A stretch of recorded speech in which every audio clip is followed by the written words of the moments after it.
A very good afternoon and a warm welcome to all our viewers. I am Darshaka Shah from the Clinical Engagement Team at DocPlexus. So today is the first session of the VAI, that is Venous Association of India Master Series session. VAI has been instrumental in promoting the knowledge about venous diseases, their pathophysiology, investigations, latest therapies, research in venous disorders. Venous diseases are a vast problem and include chronic venous insufficiency, varicose veins, DVT, pulmonary embolism, and many more syndromes and disorders. So, these sessions will be knowledge sharing sessions from expert lectures in collaboration with the Venous Association of India. So, welcome to all our viewers for the VAI Master Series presented to you exclusively by DocPlexus. So, for our very first session today on recent advances in varicose veins therapy, we have with us Dr. Rahul Jindal, Director of Vascular Surgery at Fortis Hospital in Mohali, also the past president for VAI. Dr. Jindal has vast experience in open and endovascular surgeries with expertise in endovascular management of aortic aneurysms, revascularization in diabetic foot, and varicose veins. He has chaired many associations, has several publications to his credit. Welcome, Dr. Jindal. Thank you. How are you, sir? I am absolutely fine. All right. So, to our viewers, please drop any questions if you may have. We would cover them at the end of the session. So, over to you, Dr. Jindal. Thank you. Should I play the PPT now? Yes, sir. Is it okay? You can see it? Yes, sir. Okay. So whenever you say, I'll start the talk. So, you can go ahead, sir. No problem. Okay. Thank you, Doc Lexis, for arranging this. Um, it's we have to thank Dr. H.S. Bedi.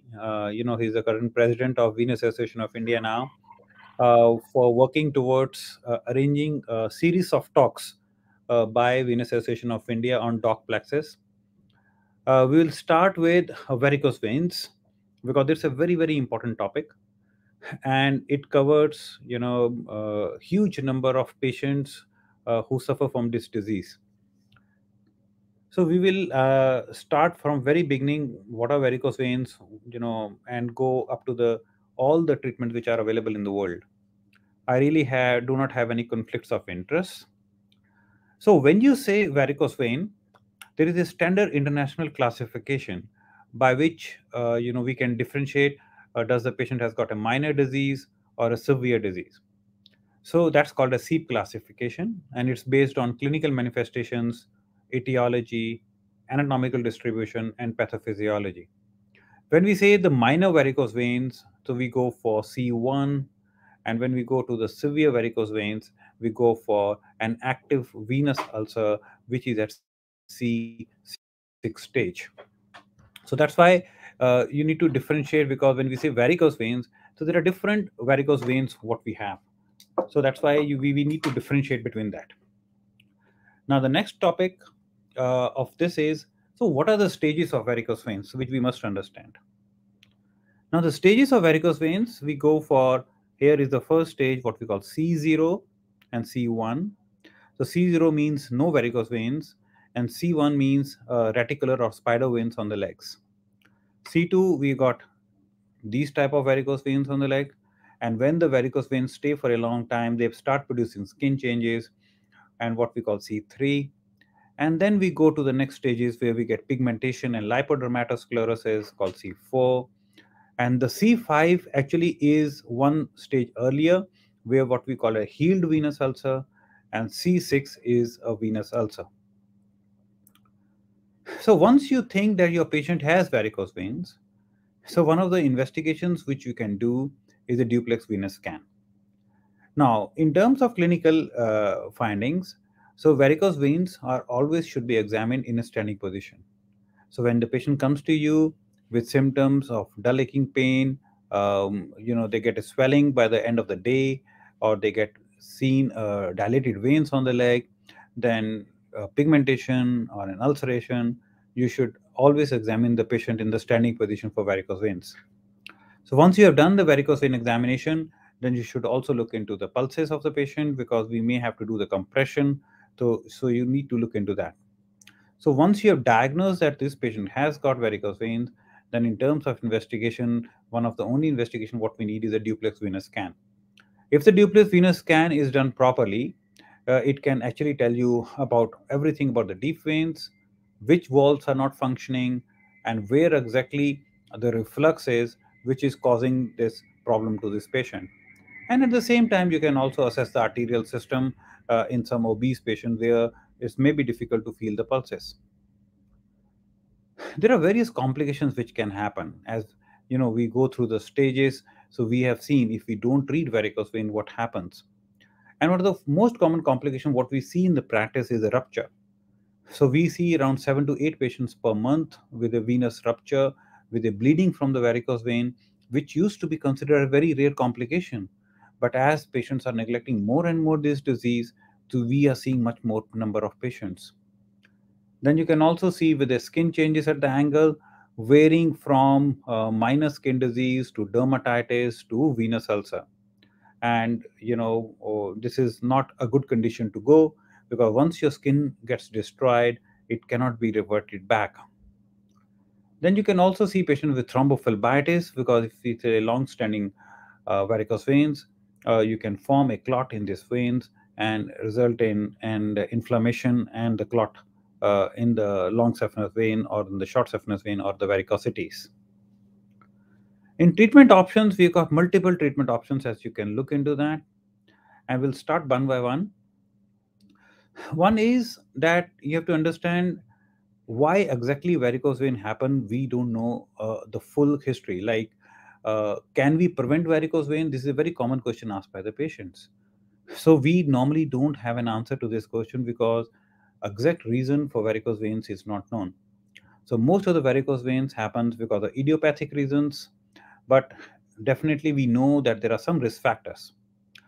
Risk factors, what we know is that if your one parent has varicose vein, you got around 20% chances of varicose veins. If your both parent has varicose veins, you got around 50% chances you will get a varicose veins. So it's genetic. We also know that the patients who are very tall, more than 6 feet, post pregnancy means more the number of pregnancy, you get more varicose veins. Older age group, and people who stand for a very long time. But not everybody who stand for a very long time will get a varicose veins. So there is something else besides the risk factors. And so what we think, it's one is the genetic, and second is the chronic inflammation of the walls. So once you get inflammation of the walls get destroyed and you get a reflux. But why does the inflammation happens? So this we still don't have an answer to. But what we know is that either genetic predisposition or the environmental factors causes inflammation, causes remodeling, and they call the reflux, and that results in venous hypertension and the same signs and symptoms of varicose veins. In terms of treatment, if you look into, there are a few venoactive drugs which are available. One of the only drug which has been studied thoroughly has been an MPFF, which we normally known as Daflon, and basically it acts on all the stages of this inflammation and can help symptomatically these patients in relief of edema, healing of venous ulcers, and some pigmentation changes. There has been some publication that if we give this drug, that it can slow down the progression of the varicose veins, but still we don't have 1A data on that available. In terms of compression stockings, what is there is they act on the venous hypertension part, so you will get a symptomatic release. But a myth that compression stockings will cure the varicose veins is not true at all. So if you look into the latest NICE guidelines by UK, they actually says that if the patient comes to the OPD in C2 and C3 stage, then there is no need to prescribe compression stockings and wait, make these patients wait for years for the intervention. Then you get various forms of surgeries, basically, that is elimination of the reflux causing the absence of the skin changes. In terms of surgery, we have a progression that previously we used to use an anesthesia, a lot of big cuts. Now the whole surgery can be done under local anesthesia. So you can see we have taken this stripper.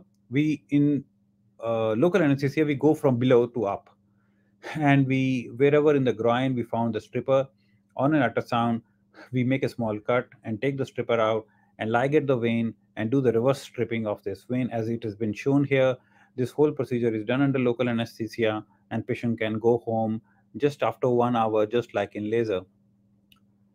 Then there was a technology development, around 18 to 20 years back, with an endovenous laser ablation or an radio frequency ablation, and which means and actually changed the whole scenario by which we treat varicose veins. Now, laser ablation, either to take a steam ablation, microwaves, or a radio frequency, all are thermal ways of destroying the vein intima and the media by which we can close these veins. And they all work with a different technology, and all the techniques has got some plus and some minuses. If you take look into one of the most common and the robust technique is the laser ablation. There has been various machines. So we started with an 1810, and we have reached up to 1940 nanometer machines now. Basically, it all depends upon the laser energy which is released by these machines, how well they are absorbed into the venous wall. So basically, all the laser energy gets absorbed by the water in the wall. So the more water absorption of the laser energy, you will get more damage into the venous wall, and you get a more closure. So that's the concept. There has been a lot of work on different type of laser fibers, the bare fiber, single ring, double ring. Now we have got this 5 ring fiber. There is not much data to support that one is better than the other. Let's look at this extensive varicose vein patient. You can look into the foot here. What we do is we do the marking. We take the patient under local anesthesia. This patient has got saphenofemoral junction reflux on the right leg. Ultrasound guided under local anesthesia, we put in a 6 French sheath, and we take the laser fiber up to the saphenofemoral junction, and we give a local anesthesia along the track, and then we burn the vein. And the rest of the varicosities, either you can do the phlebectomy, but I don't like it personally because there are lots and lots of cuts and bleed. So I preferentially prefer a foam sclerotherapy, but phlebectomy is a very standard way of doing the things. So it's a very personal choice. But you can look into this. You will realize why I don't do phlebectomies. So this is on operating table. So we could get a foam sclerotherapy inside and a laser, and you can get a very good result in this group of patients. Another example, extensive laser with a microfoams and foams without any cuts, and at 2 to 3 months, you can get a very neat and clean results. Another case with a SFJ incompetent with a venous ulcer, highly infected venous ulcer. So once you get such a patient, we must put these patients on injectable antibiotics, take a culture, and the best thing you need to do here is the compression. So you put in either a 2 layer or a 4 layer compression dressings here, and that will really heal these ulcers very well. And then you can do a laser ablation or an RF and a pinch skin grafting under local and make this patient heal up very nicely. Another venous ulcer patient you can see very bad, just healed with a mild antibiotics for the week and then a compression stockings later on. But the initial part was done with a 4 layer compression dressings. Role of antibiotics is unless there is cellulitis or a systemic infection, we routinely, if it's a healing wound, we don't use antibiotics. Look into this, a very typical example. On the top first slide, huge cellulitis, you can see. So we will start this patient on empirical antibiotics. Take a culture. The next slide, where the blue round circle, very good response with IV antibiotics in 5 days. We got the culture report. We changed the IV antibiotics to another injectables. And next 5 days, you can see the wound is nearly healed up now. We stop the injectables, give it oral antibiotics another 5 days, and stop the antibiotics. And the rest, 1 month, this ulcer is being healed only by compression with no antibiotics to be given. Then there is something called a terminal interruption. What that means is sometimes these venous ulcers has got a perforator incompetence just at the base of the venous ulcer. So what we do is ultrasound guided, just like this. You can see we make a foam from the sclerosant which gets mixed with an air, and we inject it in that particular perforator directly, and then do the 4-layer compression. Now that gives a very good result. So just you can see a video here. What we are doing is we are taking the needle ultrasound guided. You can see the tip of the needle there, and then we put in the foam, and then once we have put in the foam, uh, this all these varicosities and the venous hypertension by the side of the ulcer heals up, and this really helps in healing of the ulcer faster. In some cases of venous ulcer, we have to use skin grafting, just like this. So where we used a pinch skin graft, then here we have to use a thick skin grafting here, because this case for the PTS, post thrombotic syndrome. This is another case of post thrombotic syndrome where we used a split skin grafting here. Another very bad ulcers, we use a VAC and make this good granulation tissue and then put this ulcer. Then in some patients, these venous ulcers, they really don't heal up. You do whatever you feel like. We have ablated the veins, do whatever, but the ulcer will not heal. So in these cases, sometimes we have to use substitutes. So this is one example where we have used an Integra. This is a dermal graft. We stitch it to the wound and wait for that dermal graft will remain there, and the cells will migrate from the sides. And after 3 to 4 weeks, 6 weeks, their wounds heal up. We can also use human placental allografts, by which you make the dermis available for the cells to grow, and this can also help in early healing of these ulcers. So what to do with these highly exudative venous ulcers? You can't do 4-layer compression on this because it will just spoil the skin. So such a patient, you start him on injectable antibiotics, and then we have got a lot of experience. What we do is we apply a vac pump.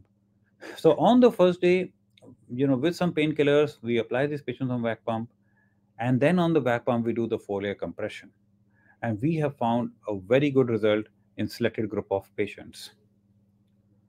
Another latest technique what has come up is a laser crossectomy. Now what we have found that patients whom we operated in 2009 and 10 or 11, they are coming back. They are coming back with a reflux from the SFJ, but not into the long saphenous, but into the anterior accessory saphenous vein. So what people are suggesting is that in selected group of patients, there could be an indication for doing a laser crossectomy. So what that means is you will ablate at the level of saphenofemoral junction. So this is how we do it. We have taken the laser fiber. You can see, over here a saphenofemoral junction here. This is a saphenofemoral junction. This is a deep vein, and you can see the laser fiber getting moved in and out just for your visualization. And once such a patient you do it, and on an ultrasound you can see very very clearly that the junction is closed absolutely just like when we do it at the surgery. Then in some patients you got a huge perforator incompetence. Small perforator incompetence we can treat it with a foam, but if the perforator incompetence is very big, then sometimes we have to use a laser. So we use various methods. Now we have also got the stillet with RF, which we can use, and this is very easily used here. So laser of the perforator, you can see we used under local anesthesia, and we can see the laser getting fired and closing the perforator. Then you can also use radiofrequency ablation with similar effects. You can use a steam ablation with similar effects, and you can also use another technology called microwave with similar sort of effects. Coming to the non-thermal techniques, so basically we got 3 techniques.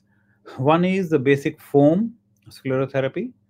Why we don't use foam for closing the long veins, big veins, is because the recanalization rate is quite high. Then some people thought, why don't we combine this foam with a mechanical damage of the intima of the vein, by which the foam could reach the media of the vein and destroy, and we'll get a better closure. So there are two devices. One is a Flabograph and another is a Claravin device. Then we got a glue ablation. Now all these techniques does not require local anesthesia. So that's the beauty of this. So any patient who is very sensitive, who is very afraid of local anesthesias, afraid of pain, and if you're working in a smaller center and if you don't want to invest in the laser machine equipment, then and you're doing only 1 or 2 cases a month, then these techniques are very good because even if the closure rates are not brilliant, they are very good. They are on the order of somewhere around 90%, whereas the laser closure rate goes up to 99.5 to 99.9%. So that's a difference around 10%, but still you get a very good rates. If you look into the mechanical occlusions, there are two devices. One is an electrical device where the inside button moves very quickly, what we call Claravin. It's from US. And another one is a mechanical device, which is a Flabograph from Poland. So this is just an animation just to show you how it works. We put in a 6 French sheet. We take the wire as absolutely at the SFJ. We take this device here. We open the blades. It's very straightforward. It's all mechanical, nothing electrical. This is a Flabograph one. And as soon as you keep on withdrawing it with scratch, you inject the foam at the same time. And you can get some really decent results in all these techniques. There is no differences. Then we got two glues available in the country. One is a Turkish glue by Vinavloc, and another one is a Medtronic glue, uh, by which both these glues they work very well. Both of these glues have got the plus and minuses, and you can get a very good results in all this group of patients. Then you also got a high intensity focus ultrasound. This is a new technique. These slides have been shared by my friend Mark Whiteley from London. This technique is in experimental stage. I thought, okay, I'll just show you the slide just to the positioning is controlled via the system, so that you know that such a technique exists in the world, and it is still experimental, and we are still waiting for the results, long term 6 months to 1 year results, and then we will know where do we stand here. So basically what we do is transdermal focus ultrasound, damage of the vein which is diseased. If it works in the long term and if it becomes slightly affordable, then it could be really a very big changer. Coming to the last topic of cosmetic varicose veins, where telangiectasias and the reticular veins, they are damaging and they are seen on the top of the skin there.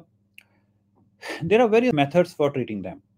One is a microsclerotherapy, liquid of foam, dextrose alone. You can use the laser with dextrose. You can use the laser with STD or polydocanol.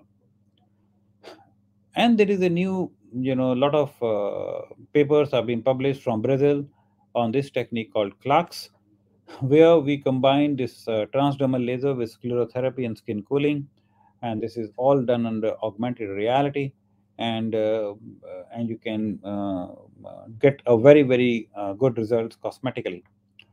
So this is our setup in our hospital, where we do the cosmetic work. And this is an NDYAG 1074 machine which we're using. So we set up this center like 3.5 years back, and so we really are very happy with the patients what we are treating. So there is a coolant machine, and this is how we treat. So I've got the laser on one side, where you can see the red color spot. That's a 6 mm NDYAG 1074 laser spot. You got a cooling device, and it's a transdermal. So from the skin, you keep on causing the damage to the intima of the vein. And once you are done that, then you can inject a sclerosant inside. This is the green color thing is all augmented reality. So because you cannot see these veins, they are inside the skin. And especially in the dark skin, you can't see these veins. And you can do an injection and these veins can get closed. And you can get a pretty good result. I use this technology especially for foot veins a lot, then for facial veins, hand veins, and then of course the cosmetic works on the leg. So this is sort of the pictures you can get. There are plenty of such pictures like that. Then you get vulval varicosities. So you see sometimes the patient with a lot of varicosities in this area, in the inguinal area. Or you see the veins in the buttock area. Once you get the veins in an abnormal areas, then you should always think about pelvic congestion syndrome. Because if you have a pelvic congestion syndrome, what that means is you got a reflux either in the ovarian veins, just like when you get a reflux from the testicular veins and you get varicoceles. So here you can get a vulvar varicosities. Then you can also, at the same time, can get reflux into the interiliac veins, causing these problems. So these varicosities, if they are localized, they can be treated with sclerotherapy, or they can be done a coil embolization. So what we do is we go from the top IJV, and then we go and go into the left ovarian vein. And once we go into the left ovarian vein, then we place some coils here, and then we close the left ovarian vein. So this is a very standard technique. And then we can do the foam sclerotherapy of the varicosities which are in the leg. The last, I think there will be a huge talk on the DVT, so I'm going to cut short it because I don't want to overlap it. DVT is very common, and somebody is going to speak highly, but you must understand that varicose veins and DVT are very closely related things, and it causes a huge mortality in our patients. So I'm going to leave this topic totally, and most of the DVTs can be treated with anticoagulation, and in some patients of DVT, you have to use a thrombolysis, by which we go like this girl had a DVT. We went inside the leg, and we remove the clots, and you can see that this girl's all the veins gets cleared uh, by once we do the procedure. So the last topic I'm just coming to, because Venus Association of India is a body which promotes the treatment and the training for all these things. So there has been an evidence-based practice clinical guidelines for the venous leg ulcers. So that has been published by VAI. You can go through it, and these are the committee members. You will be hearing all of them. The lectures given by all of them during your series, and we have put in a 6-point guidelines. If you go through it, you will be able to treat nearly all the cases of venous ulcers. So there is a flow chart mentioned over there, and how to do everything step by step. Then another initiative has been done by VI, and that is supported by the Servier, that is the Serdia Pharmaceuticals, on the first venous ulcer registry from our country. So we are planning to enroll 1,000 patients. We have enrolled 650 patients up to now, and there is a preliminary data that average age is around 55 years. And if you look into the baseline profile of the patients, most of the patients has got some risk factors involved inside. And if you look into the pathophysiology, most of the patients are only with reflux, and there are few patients with reflux and obstruction. So in conclusion, treatment for the management of varicose veins and DVT is evolving and becoming patient friendly, and we feel that minimal invasive treatment is a gold standard. Thank you.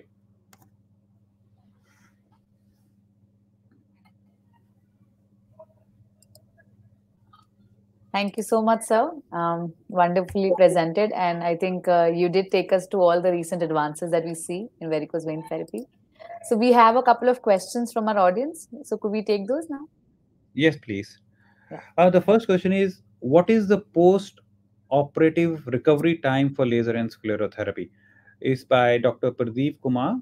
Goyan. Uh, Basically, you have to understand the laser part. So if the patient comes early in the C2 stage, the laser part recovery is very fast. Actually, nearly more than 90% of the patients, they join the work next day. Actually, 95%. Okay. But if the patient comes late and patient got extensive varicose veins in the legs, and then you treat them with a foam, so that foam causes a little bit of pain, or phlebectomies, that will also cause a little bit of pain. So sometimes that can take you another 2 or 3 days for the patients to recover. But if you are in early stages and if the varicosities in the legs are not huge, nearly everybody can join their work next day. At least medically they can join, but if the patient get pain in the leg, then they can stay at home for 1 or 2 days more. But overall, it takes around 4 to 6 weeks. Okay. What is the cost factor involved with laser ablation therapy? It varies from city to city, but approximately in most of the centers, I'll give you an average. It will be somewhere around 90,000 to 1 lakh. And on an average, I'm just talking about, because there are other things which are to worked out. Both the walls have to be done, foam sclerotherapy done or not, but most of the times it's like that.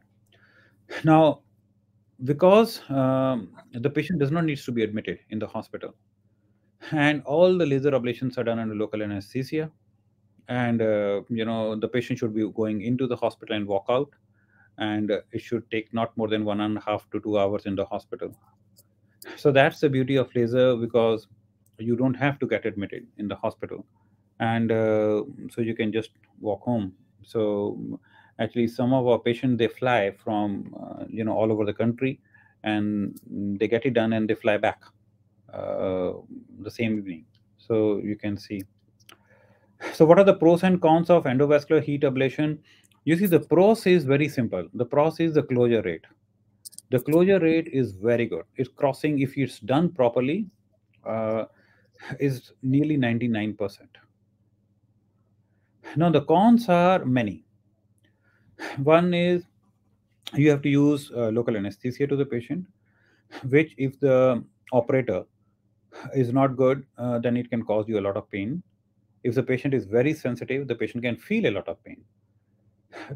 Second is you have to buy an equipment, because equipment carries somewhere like 15 lakh rupees. So if you're doing only one case a month, that may not be cost effective.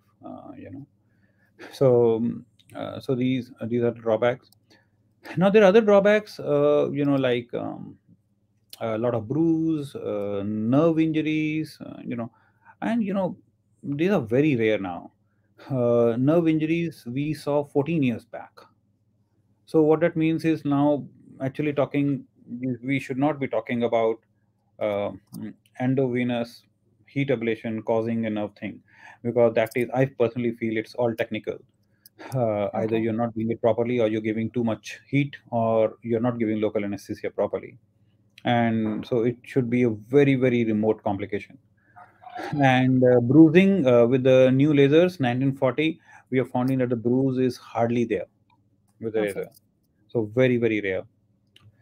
So when is the foam sclerotherapy indicated? So you see, foam is done for varicosities.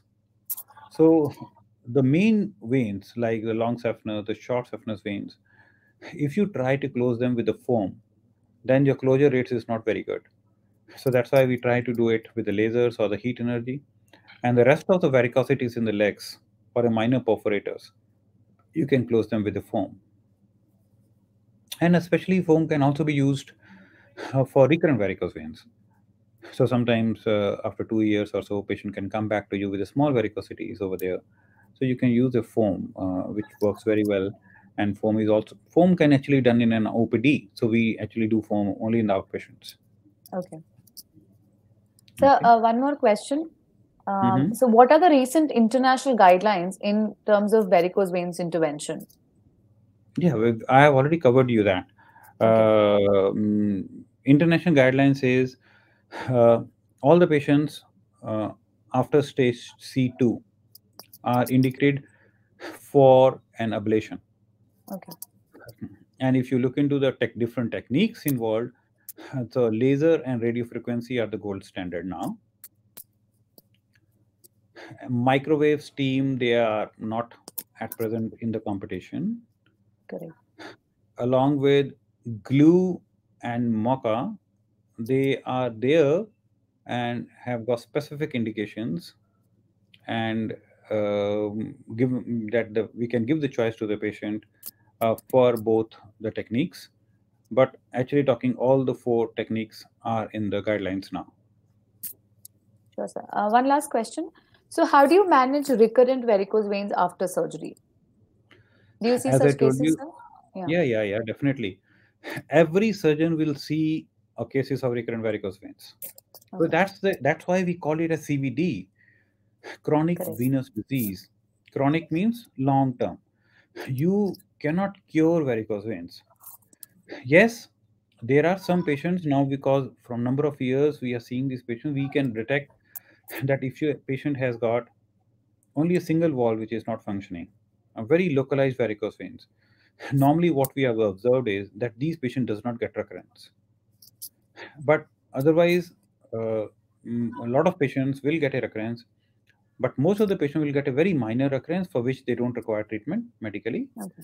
But otherwise, once they get a recurrence, then you can, if it's a main vein which is recurred, so you can do the laser ablation again. Or if it's a minor vein which recurred, then you can do a foam sclerotherapy. Sure, so I think this brings us to the end of the session.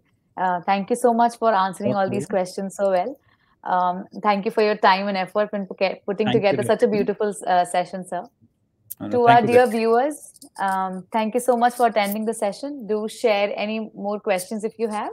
Also, our next session on VAI Master Series is scheduled for 19th of November on venous ulcers, which will be taken by Dr. Roy Verghese. So until we see you again, please take care and have a great evening ahead.